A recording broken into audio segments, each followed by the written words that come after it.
Hello, everybody. Trust you're doing okay. Welcome to the Hindsight Podcast.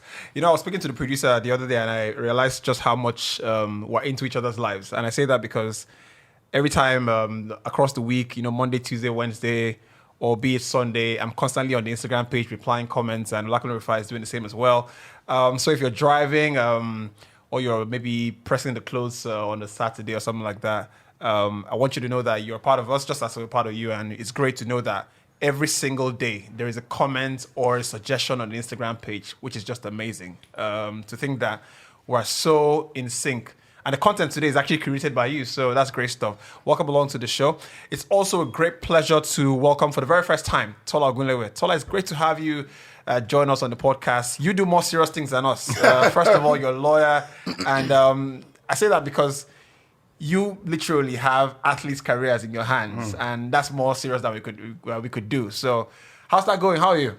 Before I even comment on that, I know IBK might not know. So before you guys throw out the banter, because I know a few people are already ready, let me just say on record, on the Hindsight Podcast, that I thought these guys, everything that, no, maybe not Ini, right? But I thought UB and Lakunle, everything they know about sports broadcasting. So when you hear him crisp, hello everybody, all that stuff, I was glad I taught him that. Right. So just to put that out there. Shots fired. I was the one that taught them everything they know about this. Over the last, how many years? 7 years. Wow. Yeah, that's a 7 long time. years. Yeah. Back to your question, everything is great. I mean, yeah, busy, but glad to be here. Look, dealing with athletes can be, I don't even know what that feels like, but I think it's great stuff you do. And look, it's always a pleasure to have you. Not here, but even when we're on the radio together, great guy, top quality as well. And for the very first time, I can also welcome Stan, who is currently on the screens as well. Stan, for the very first time, welcome to the Hindsight Podcast. How far, people? Thank you for having me. It's a great pleasure. I'm a religious listener to the Hindsight Podcast, so it's an amazing opportunity to be with you guys and to join in the banter that you keep us up. You keep the positive vibes every Friday. Great stuff. Great stuff. Stan is amazing because Stan does the radio show with us sometimes, and Stan actually resides in Spain. He's our go-to guy for Spanish content. If you don't trust what we say, or as far as Barcelona is concerned, if you don't trust this guy's, Barcelona depth or Real Madrid depth, just hit up Stan on Instagram, stan.sports on Instagram. But Lakunle Rifai is not here today, but we've got Inyoba Money who makes a return. It's good to have you back on the show because yesterday myself and you were talking about how Bournemouth put us in a mess, right? But it's good to have you back. Yeah, good to be back. And I mean, in Nigerian Palace, we just swear for Bournemouth, but it's great to be back and so good to see Tola Ogunlewe. And just to add to what you said, Tola is doing an incredible job. Yeah. It's quite incredible. And we can say that because we know how frustrating it is in this part for athletes, coming through, lacking the mentorship, lacking the vision to be able to pilot their careers. So when you see someone like, see what Tola is doing, I sit down, I see some of the messages, I see the people he talks with, I see those thoughts he drops constantly, and it's quite incredible, incredible. I can't wait to have a son because I can't wait to have someone, say, Tola, this boy must play football. Are you sure that all these things you are saying is not so that you get me to come back on the show? No, man. No, I mean, Tola is really serious. Exactly. Right then, but I was going to say you should just, put the button up so you could look just like Tola looks. Great, yeah. We like to make it look sometimes corporate. Great stuff to have IBK back as well. IBK, this is the third show in a row, right? Yeah. And fourth in a row. I can't remember. And I think I can, for the very first time, once more announce that you have a new phone. Are you a Lakers fan, though? Like, this is the Lakers stuff. I'm on a waiting and say I buy, my brother. but it's good to have Tola right here. For the first time on this show, I think we're having more responsible guys. Yeah. So the others are... I would have said yeah if I knew where you were going. Wait. Tola, you're married, right? Yes, he is. So I'm married too, by the way. You're married as well? No, I'm not. UB, Rufai, Swimpy, Wale, Chronic. No. Wale's getting married in December. Yeah. December 11th. So we can take Wale out of there. So we can take Wale out of the equation. Talk about yourself. I am I need to point the way for others, you know. I like That kind of thing. But no, it's good to have everybody here. Always great energy. Stan is in Spain. I love the Stan's background. Madrid, actually, to be precise. I love Stan's background. Great stuff. Hopefully, Stan can come to Nigeria sometime and just have fun with us. So I wanted to ask you, Tola. I mean, you work with athletes more than anything, and you know sometimes when we sit down here and analyze, you know, situations with football coaches and whatnot, it could be from a strictly theoretical point of view, right? And these guys know the game, right? But I want to talk to you about Conte and the job he just took at Spurs. And I want to go back to the summer where at the time we heard the story that Spurs, you know, reached out to him and said, look, I'm not going to be able to, you know, work at the moment and stuff like that. What has changed between the summer and now? Because I've seen all the comments we've had. Someone really wanted to talk about Conte and what he could achieve. Because when a top manager moves to a team like Spurs, all of a sudden they become one of the headline teams. So naturally we won't speak about Spurs. But just what do you think has changed between the summer and now? You know, I was telling somebody this, you know, and I was trying to explain the psychological angle to a lot of these things. Now, Conte comes out and he says, the reason I didn't take the job was because I just left Inter, you know, it was still emotional and all of that and blah, blah, blah. But if you look at his decision to leave Inter, it literally had nothing to do with all of those emotions. You know, in the sense that, look, he had just won the league. If there was going to be any time to leave, it would have been after an immediate success. It would have been different. He had the whip hand. Exactly. It would have been different if things were terrible. You understand? And then he had to be forced out. And of course, it was, I mean, just like somebody going to Steve Bruce now. And saying, hey, come and take this job. You think about it twice, like, man, after all the rubbish I went through at Newcastle. But for Conte, it's different. Now, that's where the psychological angle comes in that a lot of people don't see. So I'm sure he sat with his team and he said, hey, look, you're coming off such a high with Inter Milan. You take the Spurs job, extremely difficult with potential to go down. Why don't you wait? See how that pans out, especially after they announced Espirito Santo as the coach. They're like, if he fails and you come in, better. Perfect timing. So all that, he comes out now and says, oh, I was still emotional with Inter. I mean, it's all psychological play. You know, so, I mean, it's the perfect time for him to come in. 18 months contract. He's going to see what he can do with the team until the summer. If he fails, it's not his fault. Because guess what? Espirito Santo failed, quote unquote. Mourinho struggled with the same side, even after starting well with them. So I think everything just plays right for him. And knowing the guy that Conte is, man, come on, it just has to work out. Has to work out, right. I wanted to speak to you about this notion that people have of Conte, you know, that, you know, he's a checkbook manager. And this is something, I'm not quite sure how he fell into this, but I think I remember that when growing up on, you know, wherever you grew up, I grew up in Akwa Ibom, I grew up in Lagos as well, you know, part of my life. It was almost one of the things you used to win arguments back in the day. You know, this guy is a checkbook manager. So, you know, Mourinho, checkbook, Pep Guardiola, checkbook. He doesn't win without checkbook. And I think that one thing we have allowed to go on for so long is that when you think about elite sports as an endeavor, nothing works without money, right? And Stan, you're looking great. So just to let you know that you're looking good. So don't feel it's awkward, right? How have we got to the point where checkbook manager, I'm going to talk to Stan about that because he needs to drink a bottle of water. Stan, what is this notion about Conte that he's a checkbook guy?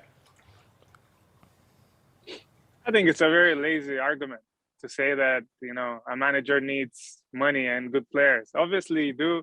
And, you know, Conte's got the track record to back it. You know, wherever he's gone, he's achieved, you know, success. And me as an Arsenal fan, I'm sure he feels the same way. I'm terrified by him coming into the Spurs job because, you know, he's a serial winner and he has the perfect platform to achieve things with his Spurs team, which, of course, as a Gunner fan, it's not the best thing in the world to see that, you know, they're going to be doing well. And maybe where when Mourinho stepped in, even though he was also a serial winner, you could also see kind of the bad side of Mourinho. And he also has that negative track record where, you know, of course, what happened at United when he left, even at Chelsea. But this time, I feel like with Conte, you don't really have that negative side. And it all seems positive, as you just mentioned.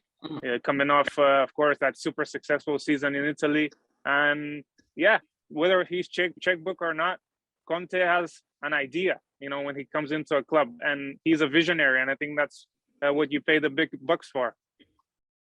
I think it's important to mention or buttress a stance point in it, and then you're done with your water, that before anybody hands you the checkbook, you earn the trust first. Exactly. By showing the raw work you can do, even without, a lot of money. So back at Siena, he got promotion to the Serie A.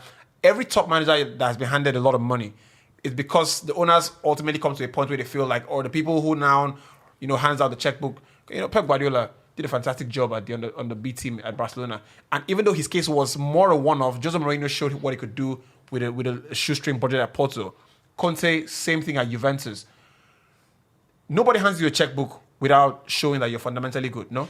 Exactly. I mean, no one is going to do that except they don't have what to do with money. And when you look at someone like Conte and you see his ideals, every time he goes into a team, you can see an imprint of the manager in the team. And I go back to the Italian national team, because that's a reference point. Because when you look at the way that Italian team was, and it wasn't quite a great Italian team. It was an Italian team that was aging. Danilo De Rossi was at the end of his career. A lot of the big players were at the end. They call it the worst, or not the worst. They call it the least talent pool Italy have had for 60 years. Exactly. When he took over in 2014, and he took that squad and my word. The energy in that squad, the way the Italian team played, it was quite a different Italian team because we saw an Italian team that was quite pragmatic, very solid, very hard to beat.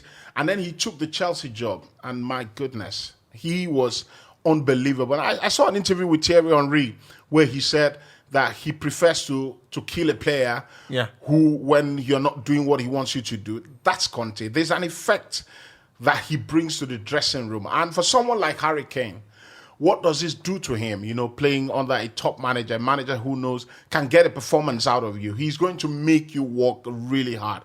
My worry for Conte a bit is the fact that, I know antecedent shows it doesn't last longer than 2-3 seasons, because at the moment you worry, is he going to be here for 3 years, 4 years? It might be cliche, it might be conspiracy theory, but it hasn't just lasted more than 3 seasons, We saw that at Inter, first season, narrowly missed out on the title, won the title the next.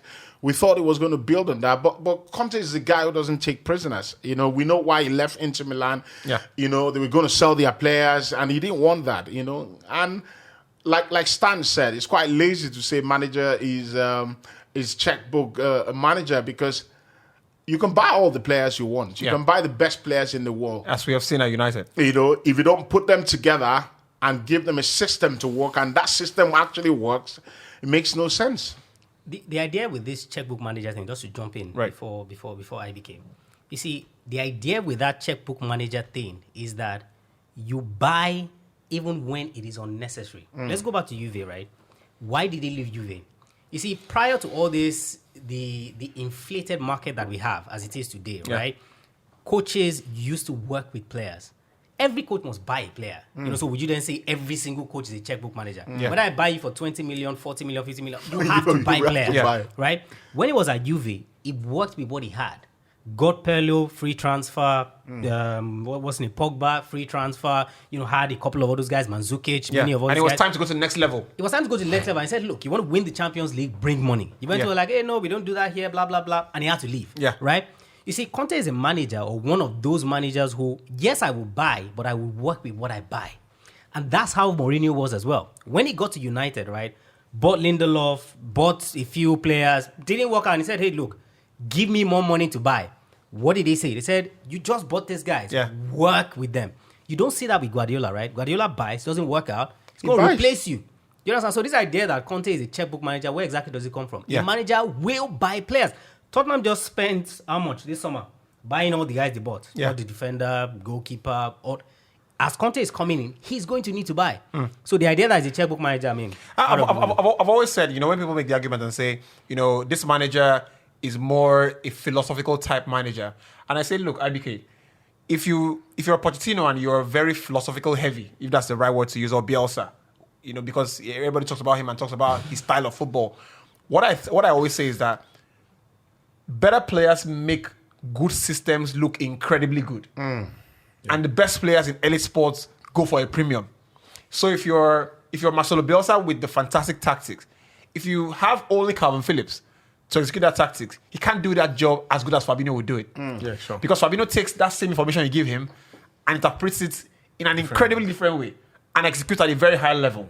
So this idea that, when a manager, is philosophical, that's enough. And that makes him better than the other guy who doesn't, who spends money. I think it's dumbfounded, actually. Well, for Conte, I think his philosophy is more like what he said. He demands for players and he gets the best out of them. But the issue I think that's going to go wrong with Conte and Tottenham is when he start demanding from these players. I think Conte is a manager that he asks for more and more and more. If you look at what Daniel Levy has done with this Tottenham team, I think it doesn't give you everything you want. And that was the problem Mourinho had too. Which is fantastic because you get to that point. Yeah, right? Conte will always get to that point. Yeah. Conte wins you something today. I think when he was at Chelsea, the same thing. He said, look, Abramovich, I want this set of players. The guy said, look, we have fantastic set of players already. What else do you want? He said, if you cannot get it, and Conte is a very aggressive manager. If you cannot give me this, I'm leaving. It's great you bring Daniel Levy into the conversation because I wanted to also speak about his role just before we wrap up on Conte, his role in the appointments. In my opinion, I spoke to San about Barcelona, but we'll talk about that shortly. And when owners make appointments at clubs, they are either in a tough spot, new appointments are in a tough spot, or they genuinely want the club to move forward. In my opinion, this is an inconvenient appointment for Daniel Levy. So let's go into his mind and think he's made the appointment to relieve pressure from himself and the club. Of course, firing Nuno allows him to say, I've done what is expected of me to do. But the other question is, does he really believe in the project Conte comes with? In my experience, and I told you guys this yesterday, a guy like Levy's principles are formed already. He's been at Tottenham for maybe 15 years. And the model would not change. So except he is now a new person entirely and believes in a different idea system. He can't be a new person.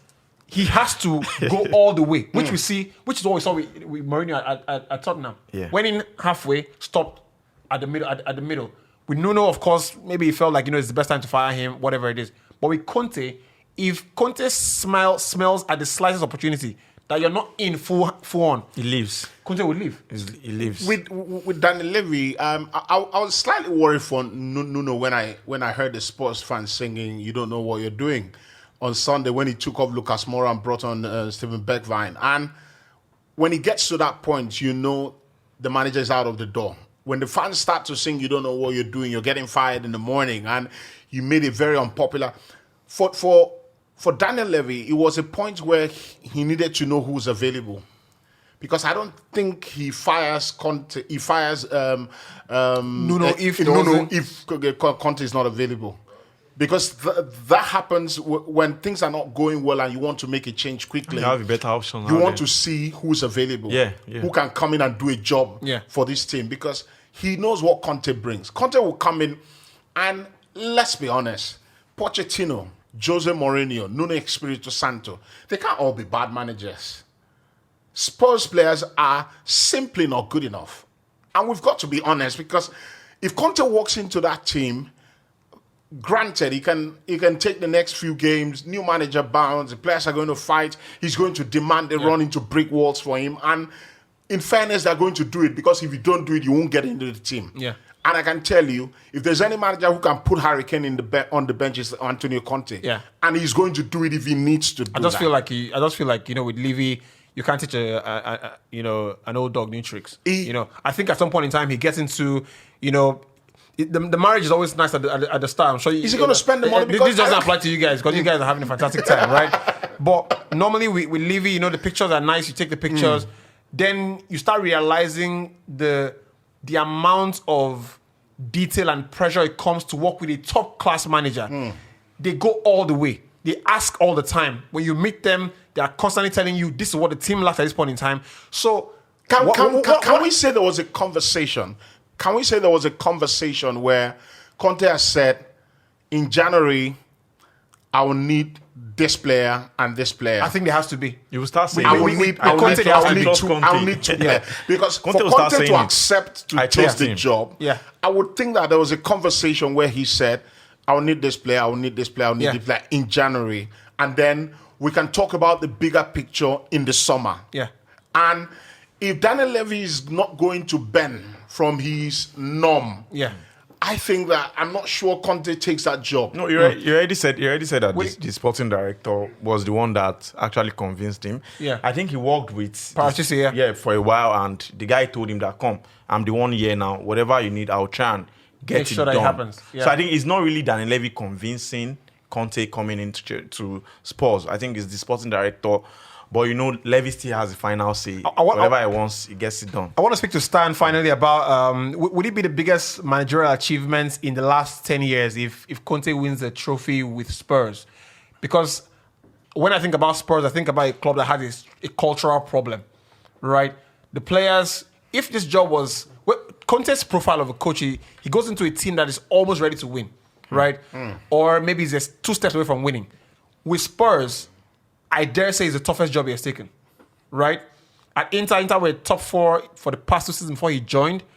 At Juventus, of course, just came back into the Serie A, and of course, he started buying big players, so it was a natural progression to start winning titles. At Chelsea, yes, he took the team, I think, at 11, something like that, but that team had just won the Premier League title 2 years earlier. 2 years earlier, so they're always maybe not too far away. With Spurs, it's a totally different project. So Stan, just before we leave Conte's topic, would it be the biggest managerial success if he wins? I think the league is I think everybody agrees that he won't win the league. But if he wins an FA Cup or something like that, would it measure up to what, let's say, Ranieri did with Leicester, which I think is the biggest managerial appointment or achievement in 10 years? The biggest challenge for Conte as of yet, as you mentioned. Wherever he's gone, he's been surrounded by winners, and he's had a track history of winning in Chelsea, in Juventus, in Italy as a national team. Those are big institutions that are used to collecting trophies and winning. And at Tottenham, he will have to, kind of change the mentality. So whether he does it or not, we're going to see in the next coming months. But what I like about Conte and what we don't give him enough credit for, he's a very pragmatic man as well. As much as he has his system and, he likes to fit that system, whether it be 3-5-2 or 3-4-3, remember that game against Arsenal in that Chelsea winning season where they lost at the Emirates, I think 3-0. And that was the game that made him shift a couple of players and his system, and he never looked back, and Chelsea won the title. So he's a manager that is willing to adapt to what's happening and change things. So Tottenham has the potential, just to play devil's advocate to what Ini said. I think they do have most of the players that can bring them success, because look at the wing backs, Reguilon and Emerson Royal, ex-La Liga players that, were amazing here in Spain. And I think Conte can unlock them on the wings. And of course, up top is the biggest key. What happens with Kane? Because if Kane, we know how strikers thrive under Conte. You can only look at what Lukaku did last season. And we know that Conte likes that big man, small man attack. So if we can activate Kane and Son, to be scoring goals and assisting on a regular basis, Tottenham can go places. Even this season, why not, maybe an FA Cup success for them. Great stuff. We lost you for a bit, Stan. So don't worry about it. We're still good. Yeah. Biggest managerial achievement would be for Conte? I think you see, the way this Conte appointment works is similar to what happened with Man U, Van Gaal, and Mourinho. Yeah. Right? Van Gaal had just won the FA Cup. Man U realized that Mourinho is available. We don't want to miss this guy. We will take the risk to fire Van Gaal so that we can get Mourinho in. I think it's a similar thing, right, that Levy did with, Pochettino, right, before Mourinho came in, and it's what he has done now with Espirito Santo with Conte coming in, right? And Mourinho was on the verge of winning the League Cup. Yeah. Whether that would have happened, totally different conversation entirely. If he wins the League Cup or the FA Cup, it is not the biggest managerial success in 5 years, 10 years or something. Exactly. Because those competitions, whether you like it or not, I mean, it's one game, right? Anything can happen in that one game, especially when you get to the semi-finals. Yeah. Right? It then becomes head-to-head. But over the course of a season, that's where the work is. Right. So if he wins the FA Cup, wins the League Cup, I mean, come on. Espirito Santo himself could have won the League Cup. Like, with all due respect to Levy and firing him, all you need is the luck of the draw up until the semis. You get 2 legs, 1-0, 0-0, whichever one it is, getting to the final at Wembley. I mean, we can beat Man City in the FA Cup. You understand? So for the Cups, not necessarily the biggest success. Yeah. If he's able to do something in the league, even not this season, maybe next season, now we're talking. Yeah. Yeah, I totally agree because, I mean, with cup successes, I always feel there's a touch of fortune with it. You know, that stroke of good luck. You still have to win it. No, you still have to win it, but there's that extra bit of advantage if you're playing. I mean, Arsenal are going to get into the semi-finals of the League Cup this year. We're playing Sunderland in the quarterfinals. You know, I mean, you don't necessarily say, "Oh, Arteta's done a great job," and why not disrespecting the job he's done? You can't say that is some sort of success because I totally agree with that. I mean, that's some good fortune. But I think if Tottenham finishes top 4 next season, that would be a good achievement. That would be a good achievement, yeah. Right then. Hi there. Thanks for watching us on YouTube. Please leave a subscribe on the channel, The Hindsight Podcast, and also on Instagram at The Hindsight Podcast. It's the same on Twitter as well. Leave a like, a retweet, or a comment. We'll see you soon.